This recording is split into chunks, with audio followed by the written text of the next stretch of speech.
그래도 희망 첫 번째 시간으로 무너진 자리에서 다시 시작되는 희망이라는 제목으로 하나님 말씀 나누겠습니다. 우리나라 조선 역사에서 나라 전체가 무너졌다고 느껴질 만큼 처참했던 때가 있습니다. 바로 임진왜란 이후입니다. 여러분 알다시피 1592년 왜군이 침입한 이후에 한양은 불탔고 궁궐은 폐허가 되었으며 백성들은 집을 잃고 산과 들로 흩어졌습니다. 준비하지 못한 거죠. 대비하지 못하고 예상치 못한 공격이었습니다. 전쟁이 끝난 후에 조선은 과연 이게 나라인가 할 정도로 처참했습니다. 그만큼 상황은 절망적이었습니다. 사람들은 저마다 말했습니다. 조선은 끝났다. 다시는 회복될 수 없다. 누구도 그것을 부인하는 사람이 없을 정도로 절망적인 상황이었습니다. 그런데 조선왕조실록을 보면 전쟁 직후에 기록 속에 이런 고백이 등장합니다. 무너진 한양을 바라보던 한 신하가 왕에게 이렇게 말했다는 것입니다. 폐하, 도성은 폐허가 되었으나 하늘의 해와 달은 여전히 제자리를 지키고 있나이다. 무슨 말입니까? 모든 것이 무너진 것 같았지만 여전은 세상은 돌아가고 있다라는 것입니다. 이 신하는 현실이 아니라 우주의 질서를 보고 말한 거죠.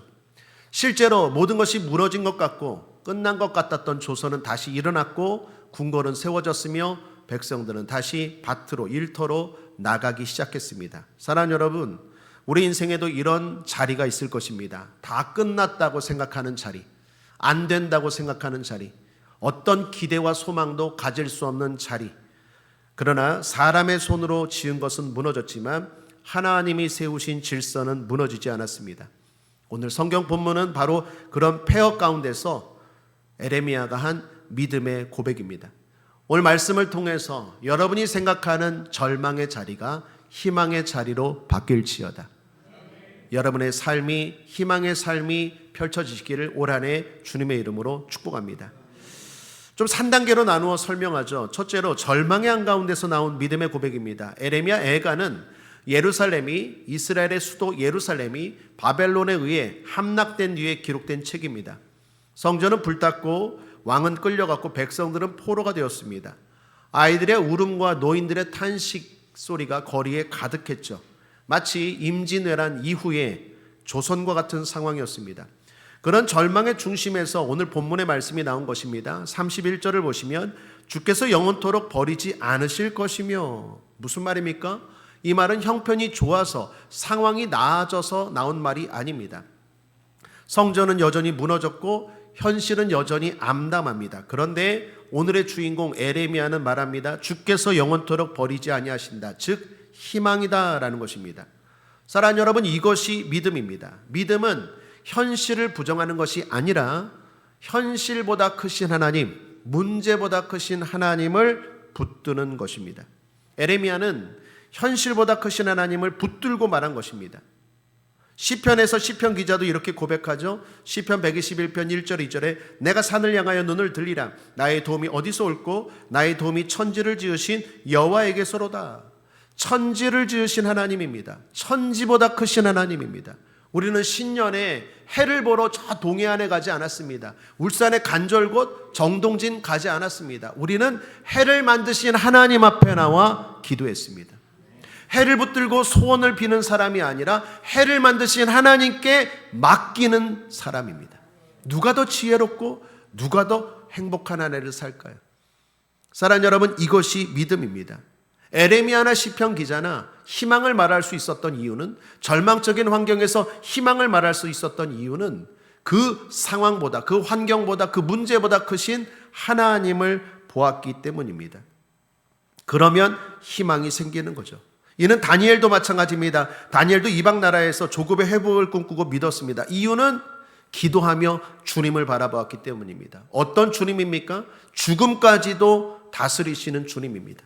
다니엘서 6장 10절에 다니엘이 조수의 어인이 찍힌 것을 알고도 자기 집에 돌아가서는 전에 하던 대로 하루 3번씩 무릎을 꿇고 기도하며 그 하나님께 감사하였더라. 여러분, 믿음의 사람 요셉도 한 사람 소개합니다. 요셉도 마찬가지입니다. 형들에게 버림받고 상황은 절망적이고 외롭고 두렵고 그리고 괴로운 순간이었지만 성경은 그렇게 말하지 않습니다. 2번이나 반복해서 이렇게 말합니다. 창세기 39장 2절에 여호와께서 요셉과 함께 하심으로 창세기 39장 21절에 여호와께서 요셉과 함께 하심으로, 요셉이 종노릇할 때도, 요셉이 죄수로 감옥에 억울하게 갇혀 있을 때도 하나님은 함께 하셨기 때문에 요셉은 희망이었고 복되었습니다. 상황이 좋아서 복된 인생이 아니라, 문제가 없어서 복된 인생이 아니라 하나님이 여전히 함께 하시기에 복된 인생이고 희망찬 인생입니다. 사랑하는 여러분, 감사하게도 우리 주님은 우리를 떠나실까요? 떠나지 않으실까요?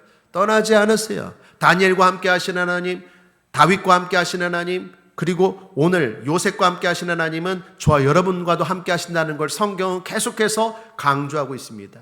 여호수아서 1장 5절에 내가 너를 결코 버리지 아니하고 떠나지 아니하리라. 이사야서 54장 10절에 산이 옮기며 작은 산이 요동할지라도 나의 인자함은 내게서 떠나지 아니하며, 함께 읽겠습니다. 로마서 11장 1절입니다. 시작. 하나님이 자기 백성을 버리셨느냐? 그럴 수 없느니라. 그럴 수 없느니라. 하나님이 하실 수 없는 딱 한 가지가 있습니다. 자기 백성, 자녀들을 버리지 못해요. 하나님은 결코 우리를 떠나지 아니하십니다. 세상 끝날까지 함께 하십니다. 마태복음 28장 20절 하반절에 볼지어다 내가 세상 끝날까지 너희와 항상 함께 있으리라 하시니라. 그러므로 우리는 이 하나님을 보아야 합니다. 하나님은 여전히 함께 하시고 여전히 우리와 일하고 계십니다. 둘째로, 징계 속에 숨겨진 하나님의 본심입니다. 오늘 본문 33절을 보면 이렇게 말씀합니다. 주께서 인생으로 고생하며 근심하게 하심이 본심이 아니시리로다. 이 구절은 신학적으로도 아주 중요한 구절입니다.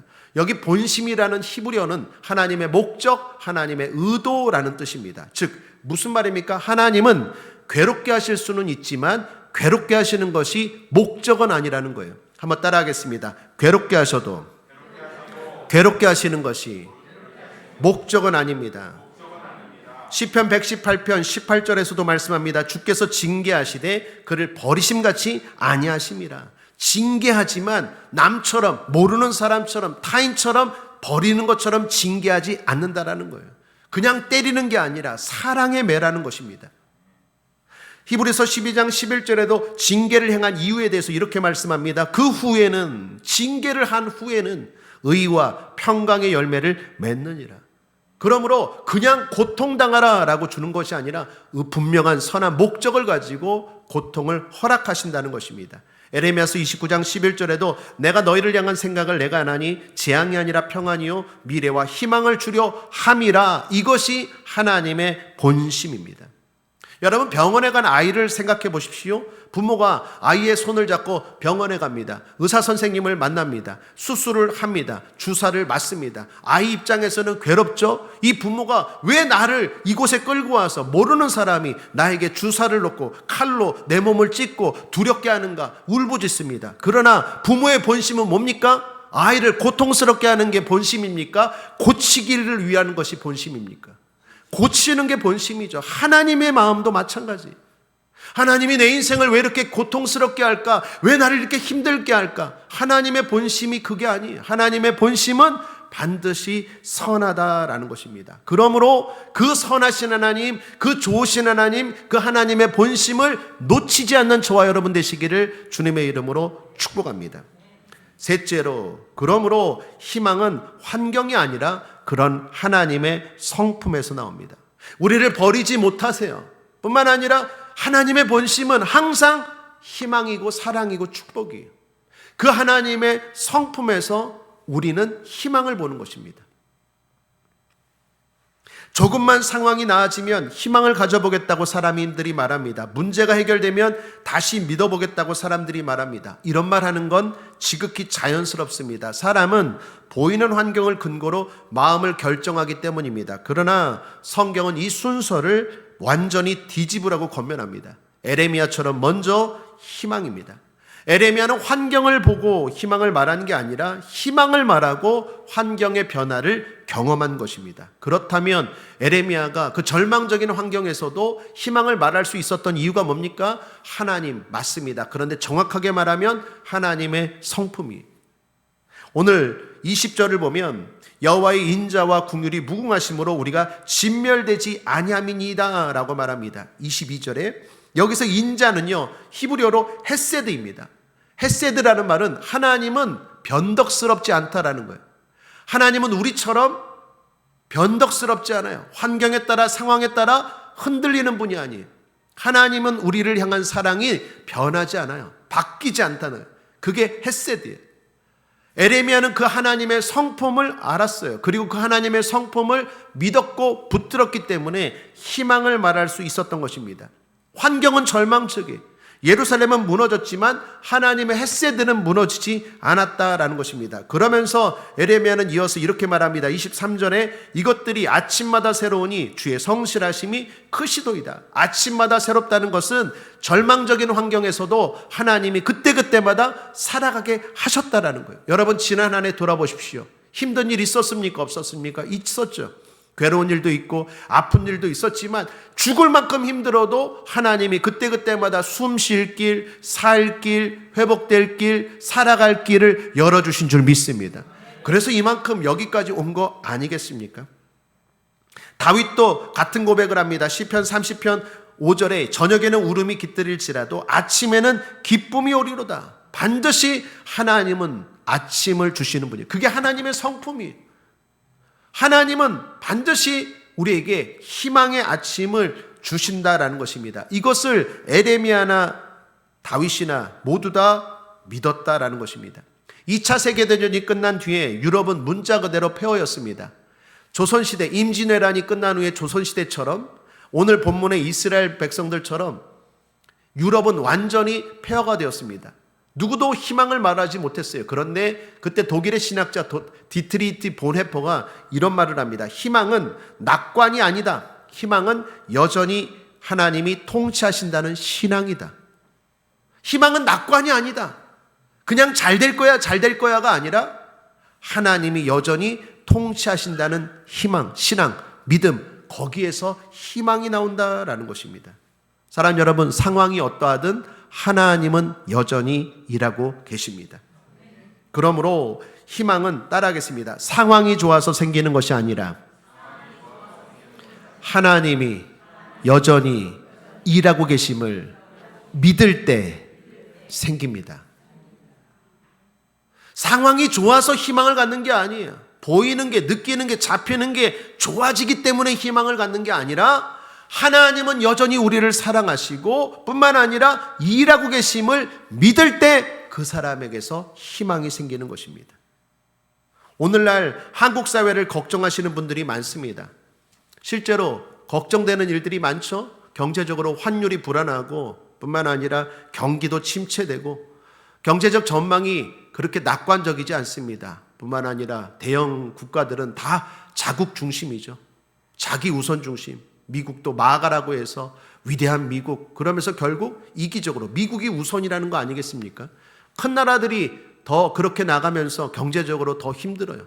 빈부격차는 더욱 커졌습니다. 서울의 집값은 하늘을 치솟고 지방의 집값은 계속 떨어져요. 인구는 다 서울로 다 가고 사람들, 지방에는 젊은이들, 사람들이 비는 곳들이 많아요. 뉴스를 보니까 뭐 대전과 충남이 뭐 합쳐진다고 해요.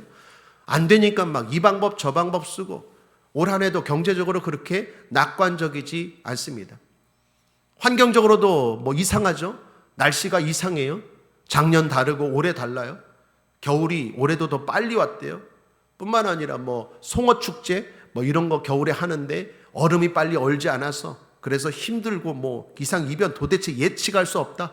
지방 축제를 하는 사람들이 막 이야기를 해요. 뭐 저는 뭐 스키 타보지 못했지만 스키장이 벌써 뭐 5개가 문을 닫았대요. 뭐 그러면서 뭐 운영이 어렵다. 지금은 또 뭐 하지만 뭐 환경적으로도 상황적으로도 뭐 그렇게 좋은 환경이 아닙니다. AI가 등장했습니다. 사람들의 일자리가 점점 줄어들어요. 일자리가 문제가 아니라 AI 때문에 사람들의 인간성, 인성까지 막 파괴되고 있어요. 그런 환경에서 제가 볼 때는 제일 문제가 정치입니다. 정치적으로도 너무 혼란스러워요. 정치가 국민들을 다 나눠버렸어요. 보수 아니면 진보. 이게 교회까지 골머리를 앓게 했어요. 교인들도 둘로 나눠갖고 보수 교회, 진보 교회. 교회가 보수 교회, 진보 교회가 어디 있습니까? 주님은 모두의 주님이고 주님은 모두를 사랑하시고 주님은 원수까지도 죄인까지도 사랑하시는 주님인 줄 믿습니다. 그런데 정치가 교회 안에 들어와서 완전 이념과 논리로 교인들을 다 갈라버렸어요. 오히려 세상을 품어야 될 교회가, 오히려 모두를 치유해야 될 교회마저 소망이 없어 보여요. 어디를 봐도 소망이 없어 보이는 대한민국의 2026년도입니다. 무슨 붉은 말의 해, 적토막 이야기하지만 현실을 보면 희망이 없어요. 그러나 여전히 우리가 희망인 것은 붉은 적토마의 해기 때문에 희망이 아니라 하나님 때문입니다. 하나님이 대한민국을 여전히 사랑하십니다. 하나님이 교회를 여전히 사랑하시고 다스리시고 일하고 계십니다. 신앙 고백합니다. 하나님이 여전히 나를 위해 일하시고 나의 가정을 사랑하십니다. 그래서 희망이에요.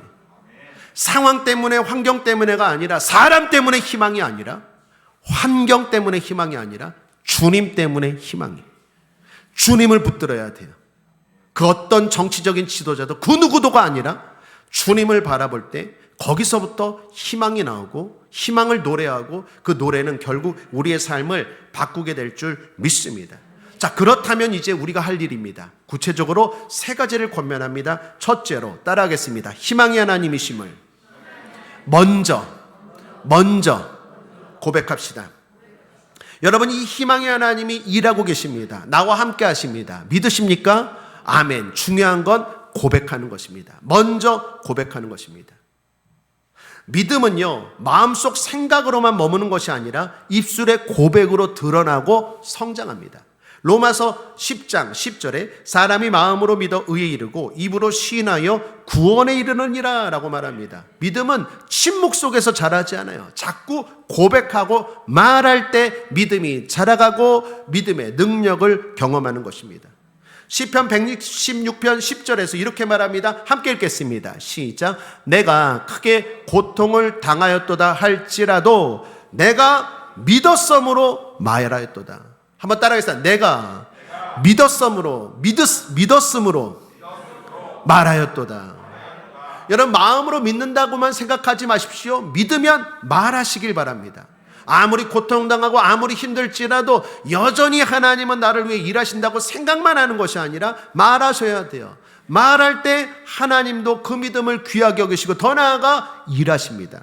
여러분, 중요한 말씀입니다. 마태복음 10장 32, 33절에 누구든지 사람 앞에서 나를 시인하면 나도 하늘에 계신 내 아버지 앞에서 그를 시인할 것이요, 누구든지 사람 앞에서 나를 부인하면 나도 하늘에 계신 내 아버지 앞에서 그를 부인하리라. 믿음은 숨기라고 주신 것이 아니라 시인하라고 주신 거예요. 사람들 앞에서 말하십시오. 여전히 나는 하나님을 사랑하고 하나님은 나의 하나님이라고 말하십시오. 시인하십시오. 그럴 때 하나님도 숨기지 않아요. 하나님의 사랑을, 하나님의 능력을 숨기지 않고 베풀어 주실 줄 믿습니다. 상황이 좋아지면 고백하겠다고 라는 것이 아니라 상황이 좋아지기 전에 먼저 고백하는 게 중요합니다. 시편 기자가 42편 5절에서 이렇게 말합니다. 내 영혼아, 내가 어찌하여 낭망하며 어찌하여 내 속에서 불안해야 하는고, 너는 하나님을 바라라. 그 얼굴에 도우심을 인하여 내가 오히려 찬송하리로다. 오히려 찬송하십시오. 힘들고 어렵지만 오히려 찬송하십시오. 아니, 힘들고 어려울수록 더욱 찬송하십시오. 그게 믿음입니다. 해결 이후의 찬송이 아니라 해결 이전의 고백이 중요합니다. 그것이 신앙의 지혜인 줄 믿습니다. 희망의 하나님을 믿으신다면, 여전히 나를 위해 일하신 하나님을 믿으신다면 마음으로만 생각하지 말고 먼저 입술로 고백하고 자꾸 고백하시길 바랍니다. 두 번째로, 고백은 현실 도피가 아니라 신앙의 선택입니다. 이렇게 말하면 어떤 분들은 항상 이렇게 답변하고 질문합니다. 목사님, 그건 현실을 외면하라는 거 아닙니까? 아니, 지금 현실이 너무 어려운데 어렵다고도 말하지 못합니까? 힘들다고도 말하지 못합니까? 좋아진다, 잘 된다, 이거 너무 현실을 모르고 하는 말 아닙니까? 경제를 보십시오. 목사님이 경제를 몰라서 그러는데, 정치를 보십시오. 정치를 몰라서 그러는데 얼마나 복잡하고 얼마나 어려운지 모릅니다. 잘 된다, 좋아진다, 그걸로 되지 않습니다. 아니, 개인적으로 내가 지금 얼마나 힘든지 아십니까? 그런데 어떻게 희망을 말하라고, 좋아진다고 말하라고 하십니까? 라고 말할 수 있을 것입니다. 그런데 그분의 말이 일리가 있습니다. 맞아요. 그런데 문제는 뭡니까? 하나님입니다. 하나님이 없으면 그 사람의 말이 맞지만 하나님이 계시기에 그 사람의 말이 틀립니다. 다시 말합니다. 성경적인 고백은 현실 도피가 아니라 현실보다 크신 하나님을 선택하라는 거예요. 이걸 잘 보여준 사람이 아브라함입니다. 아브라함에게 하나님이 아들을 약속합니다. 아브라함이 노인이었어요. 아브라함의 부인 사라도 노인이었죠. 자녀를 낳을 수 있는 상황이 아닙니다. 환경이 아닙니다. 아브라함이 이것을 알았을까요? 몰랐을까요?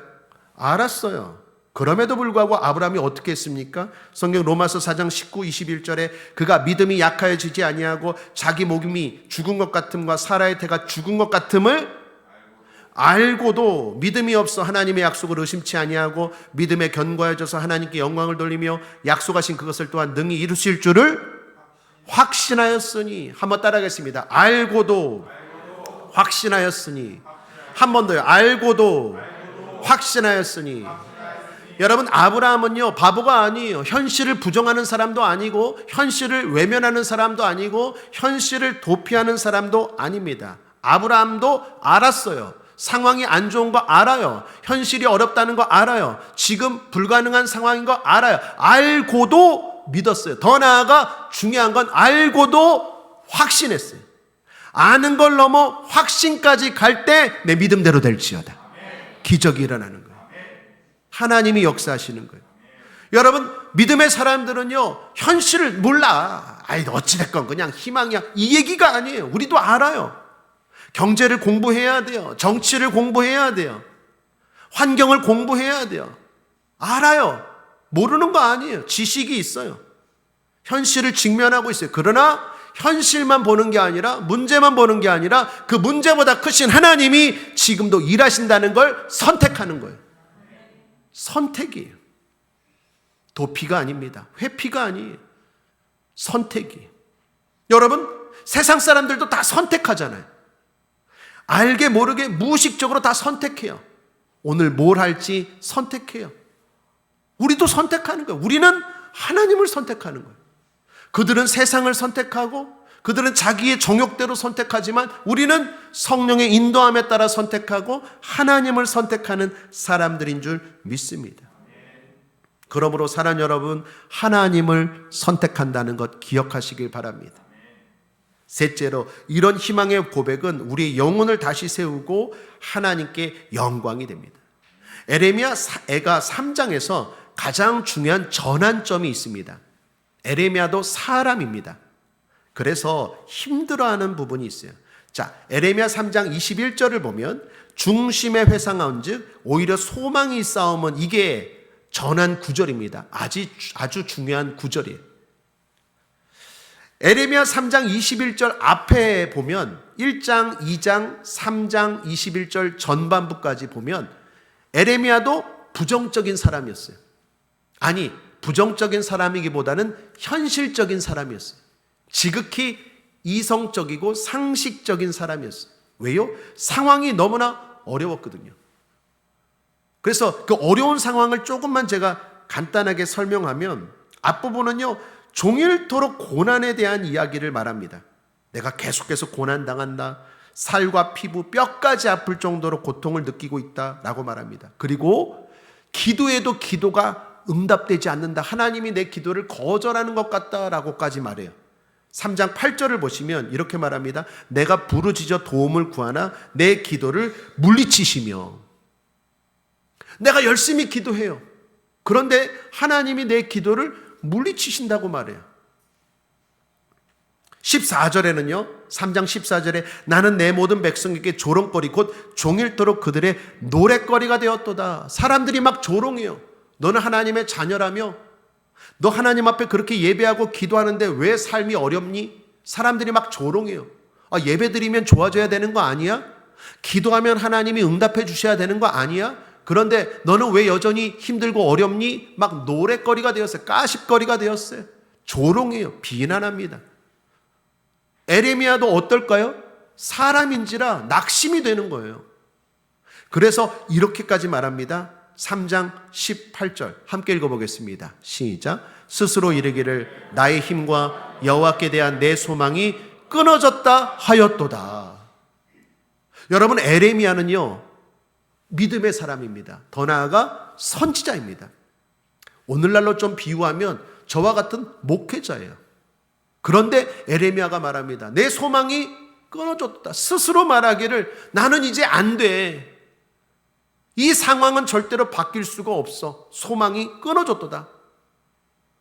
이렇게까지 말했던 사람인데 갑자기 21절부터 사람이 달라졌어요. 자, 20절과 21절을 함께 보면 20절, 21절 함께 읽어보겠습니다. 연이어서 시작. 내 심령이 그것을 기억하고 낙심이 되오나 중심에 회상한 즉 오히려 소망이 싸움은, 여러분 이상하지 않습니까? 20절에 기억했더니 낙심이 됐대요. 그런데 21절에 회상했더니 소망이 생긴대요. 같은 사람이 기억하고 같은 사람이 회상한 건데 결과는 완전히 달라요. 왜 그럴까요? 무엇을 생각하느냐입니다. 3장 20절까지 1장, 2장, 3장 20절까지 에레미야는 불가능한 현실, 절망적인 상황, 어려운 환경을 바라봤어요. 생각했어요. 그러니 결과는 낙심이에요. 낙심이에요. 예배해도 소용없다. 기도해도 하나님이 들어주시지 않는다. 나는 소망이 끊어졌다.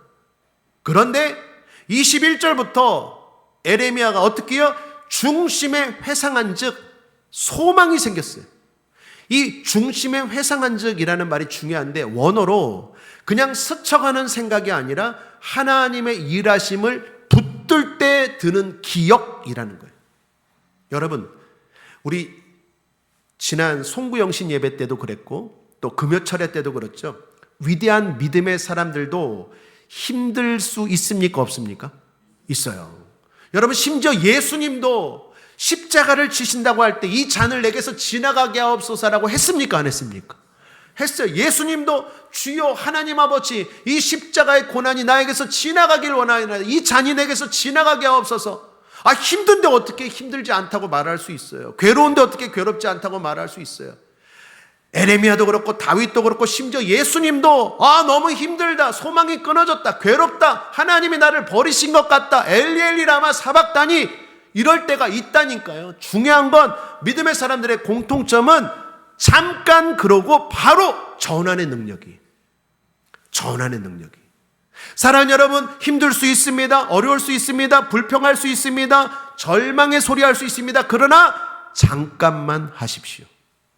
그리고 빨리 마음을 고쳐먹고 생각을 고쳐먹고 입술을 바꾸시길 바랍니다. 그게 믿음의 사람들의 능력이에요.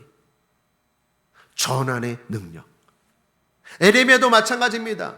3장 20절까지는요 계속 괴로운 것들을 생각하다가 힘들고 어려운 상황에서 불평하다가 다시 마음을 고쳐먹고 바로 희망을 이야기하기 시작합니다. 중요한 건 중심이, 마음이, 생각이 바뀔 수 있었던 이유가 뭘까요? 그게 바로 고백이에요. 우리의 마음을 바꾸는 것, 우리의 생각을 바꾸는 건 내 의지로 되는 경우도 있지만 거의 대부분은요 말할 때 바뀌어요. 소리가 우리의 마음과 생각을 바꿔요. 내가 말씀을 듣고 예배를 듣고 설교를 들으면 우리의 마음이 바뀝니다. 말씀의 소리, 성령의 소리, 하나님의 소리가 우리의 생각을 바꾸는 줄 믿습니다. 에스겔 골짜기에 마른 뼈 같은 상황일지라도 하나님의 말씀이 임했을 때 그 뼈들이 군대가 된 것처럼 우리가 하나님의 말씀을 자꾸 들을 때 우리의 마음이 바뀌어요. 더 중요한 건 내가 입술로 고백할 때 마음이 바뀌어요. 아무리 상황이 어려울지라도 된다 하면 마음이 바뀌어요. 그러나 아무리 상황이 좋고 희망적일지라도 내 입술이 안 된다, 죽겠다, 못하겠다, 할 수 없다 하면 그 마음이 또 변화되는 거예요. 마음을 바꾸는 건 말입니다. 그래서 고백이 중요해요. 에레미야나 다윗이나 예수님도 마찬가지입니다. 생각을 바꿀 때, 마음을 바꿀 때 그 방법은 말이었다라는 것입니다. 사랑하는 여러분, 믿음으로 희망을 말하시길 바랍니다. 고백하시길 바랍니다. 심령이 살아나고 생각이 바뀌고 마음이 바뀌고 그럴 때 내 몸이 바뀌고 그럴 때 환경도 바뀌는 거예요. 제가 중환자실에 계신 어떤 성도님을 신방한 적이 있습니다. 신방을 했는데 이 중환자실에 계신 성도님이 너무나도 눌려 있어요. 목사님, 나는 이제 어떻게 되죠? 내 자녀가 2명이 있는데 얘네들 아직 학교 다니고 있어요. 자기 앞가림도 못하고 있는 애들 두고 먼저 죽으면 어떻게 하죠? 의사 선생님이 희망이 없대요. 그러면서 불안한 이야기들을 하는데 어떡하죠? 그러면서 하소연을 하는 거예요. 그 말들이 다 맞아요. 알고도. 저도 보니까 너무 상황이 절망적이고 또 그분 말씀이 틀린 것도 아니에요. 그러나 제가 알고도 위로하고 권면했어요. 집사님, 그럴수록 말부터 바꾸십시오. 생각과 마음을 바꾸기 위해서 먼저 말부터 바꾸십시오. 할 수 있다고. 여전히 하나님은 날 사랑하신다고. 여전히 하나님은 우리 가정을 사랑하신다고. 집사님이 환경과 상황을 바라보고 부정적으로 말하지 말고 먼저 희망을 말하십시오. 하나님을 선택하시고 문제보다 질병보다 크신 하나님을 선택하고 희망을 말하십시오. 그렇게 하고 제가 신방하고 갔는데 이분이 병원에서 나온 거예요. 어떻게 되었을까요? 과정을 들어봤더니 신방받고 그 다음부터 의도적으로 에레미야처럼 중심에 회상한 즉 그냥 생각을 내버려 둔 게 아니라 내 마음을 의도적으로 하나님을 생각하고 하나님을 선택하고 하나님을 붙들고 현실이 어렵다는 걸 알고도 현실이 힘든다는 걸 알고도 하나님을 바라보고 믿음의 말을 했다라는 거예요. 좋은 일이 일어난다. 난 반드시 일어난다. 난 반드시 치료된다. 하나님 이 질병 마음만 먹으면 아무것도 아니다. 그러다 보면 뭐가 바뀔까요? 몸이 바뀔까요? 그렇지 않아요. 제일 먼저 마음이 바뀌어요. 마음이 바뀐 다음에 그 다음 뭐가 바뀔까요? 얼굴이 바뀌어요. 여러분 옆 사람 얼굴 한번 보십시오. 좋습니까? 안 좋습니까? 좋습니다. 얼굴이 좋습니다. 얼굴이 바뀌어요. 말이 바뀐 다음에 마음이 바뀌고 마음이 바뀌면 이 마음이 얼굴로 나와요. 얼굴이 바뀌어요. 그 다음부터는 주변에서 알아봐요. 의사 선생님이 말하는 거예요. 얼굴이 왜 이렇게 좋아요? 간호사들이 말하는 거예요. 왜 이렇게 얼굴이 좋아요? 그럼 이제 끝장난 거예요. 주변 사람들까지 시인하면 환경도 변화됩니다. 내 믿음대로 될지어다. 그 다음에 주님이 역사하시는 거예요. 그리고 치료받고 나왔다라는 거예요. 지금도 신앙생활 잘하고 있습니다. 사랑하는 여러분, 여전히 일하고 계신 하나님을 바라보고 먼저 말하시길 바랍니다. 여러분의 마음과 생각을 그냥 내버려 두지 마시고 입술을 통하여 마음을 붙잡으시고 희망의 하나님을 선택하시고 고백할 때 우리의 환경도 변화되고 하나님의 역사하심을 경험하게 될 줄 믿습니다. 이것은 우리뿐만 아니라 하나님께도 영광이 되는 거예요. 우리가 먹든지 마시든지 무엇을 하든지 하나님의 영광을 위하여 살라고 했는데 그것 자체가 영광이 돼요. 성경 로마서 4장 20절에 믿음이 없어 하나님의 약속을 의심치 아니하고 믿음에 견고해져서 하나님께 영광을 돌리며 우리가 믿음으로 말하는 걸 하나님이 들으시고 영광 받으시는 거예요. 히브리서 13장 15절 끝으로 함께 읽겠습니다. 시작. 그러므로 우리가 예수로 말미암아 항상 찬미의 제사를 하나님께 드리자. 이는 그 이름을 증거하는 입술의 열매니라. 하나님은 그 영광을 받으시고 우리에게 그 입술의 열매를 먹게 하십니다. 그러므로 사랑하는 여러분, 희망의 말은 선택입니다. 하나님을 선택하고 우리도 좋아질 뿐만 아니라 하나님께도 영광을 돌리는 복된 인생 사시기를 주님의 이름으로 축복합니다. 결론입니다. 희망은 상황이 좋아서 생기는 것이 아니라 하나님이 여전히 일하고 계심을 믿을 때 시작됩니다. 그러므로 사랑하는 여러분, 믿으십시오. 그리고 고백합시다. 주님이 여전히 일하고 계십니다. 예수 승리! 기도하겠습니다. 주님, 희망은 상황에서 나오는 것이 아니라 주님의 성품을 믿는 믿음에서 나오는 것임을 깨닫게 하시니 감사합니다. 여전히 우리를 위하여 일하고 계시고 여전히 우리를 사랑하고 계신 줄 믿습니다. 지금 우리의 현실이 여전히 밤처럼 어두워 보여도 주님의 인자하심과 성실하심은 변하지 않음을 고백합니다. 절망의 기억, 실패의 기억, 아픔의 기억이 아니라 주님의 성품을 생각하고 입술로 믿음의 고백을 하게 하여 주옵소서. 그래서 우리의 고백을 통해 우리의 영혼이 다시 살아나고 무엇보다 하나님께 영광이 되게 하여 주옵소서. 오늘도 변함없이 여전히 우리를 위하여 일하시는 예수 그리스도의 이름으로 축복하고 기도했습니다. 아멘. 우리 함께 말씀을 기억하면서 주님 이름 3번 크게 부르고 믿음으로 기도합시다. 기도합니다. 주여, 주여, 주여. 할렐루야. 하나님 아버지 감사합니다. 오늘도 우리를 사랑하시고 축복하시니 감사합니다. 희망은 상황이 좋아져서 생기는 것이 아니라 여전히 하나님이 일하고 계심을 믿을 때 시작되는 줄 믿습니다. 하나님은